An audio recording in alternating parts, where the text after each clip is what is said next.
Honourable panel, the way we win this debate is to show you that both the principle of where we subsidise literally doesn't apply here, but that this situation either grounds on the principle, but also has bad outcomes, right?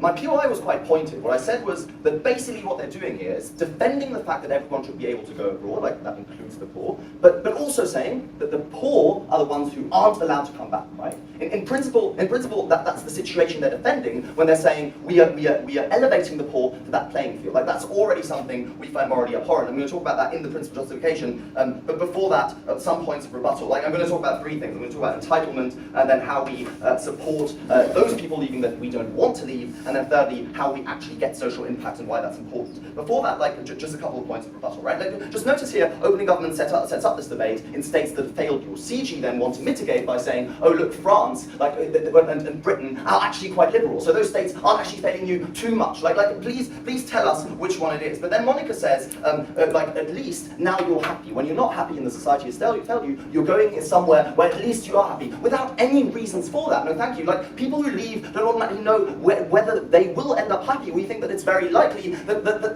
they are given the dream of ISIS, where maybe they will be happy, where we now have more returners than people going there. So those people are probably already harmed at the offset, no thank you, when they don't enter societies where they will be happy, right? Then finally Monica talks about bad apples, right, and says that the bad apples are the ones we want to leave, when we want to leave our society, right? One, those bad apples are unlikely to take this up, that their criminal ties are exactly like in the place they know, they only know how they think they can make money there, they don't want to go somewhere unknown, and that the subsidy they're giving them, they've said themselves, isn't like a million, right? So they don't want to take this up.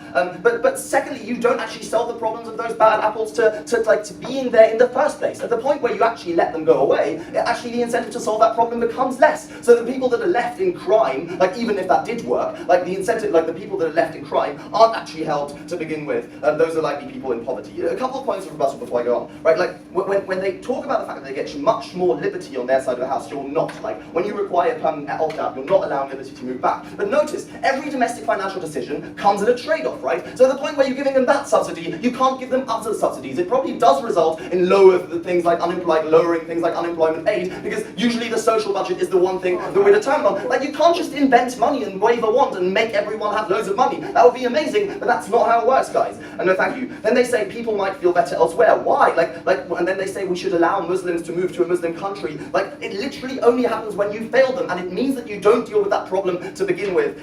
Finally, no, actually, I'll talk about that in my example. Okay, before we go, before we go on, just literally look at the principle here.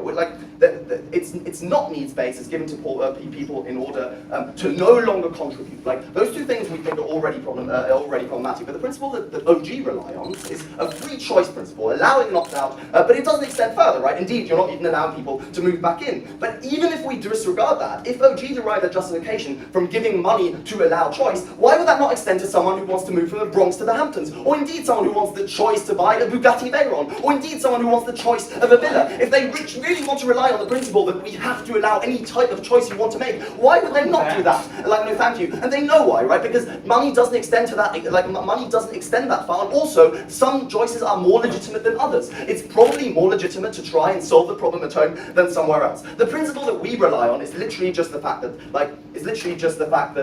the state should subsidize always in an act, should always act in the direct economic interest of the society they're governing, right? That's why we get unemployment aid. That's why we give subsidies to companies in our local domestic economy, right? And why is that so important? Because the people locally are the ones funding that state to begin with. Those are the ones that make up the sovereign, no thank you, and their economic output matters. That's the makeup of the state, right? Like even with foreign aid, it's given to establish ties on a need-assessed basis. This is not the case. They are not doing a need-assessed basis, and they're literally giving it to people that might actually help, no thank you, making that economy grow and the society prosper, which indeed we say it does in our third point. Okay.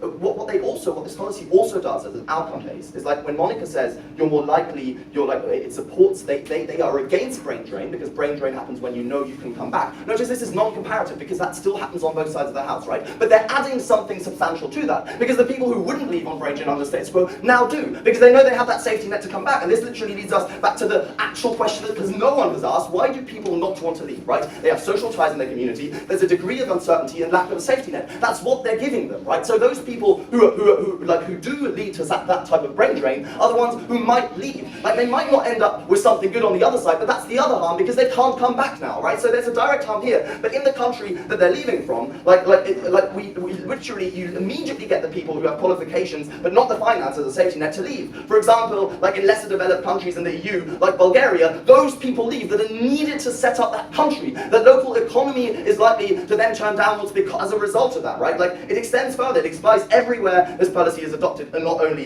in the EU. Like, the harm literally means that people with more education leave.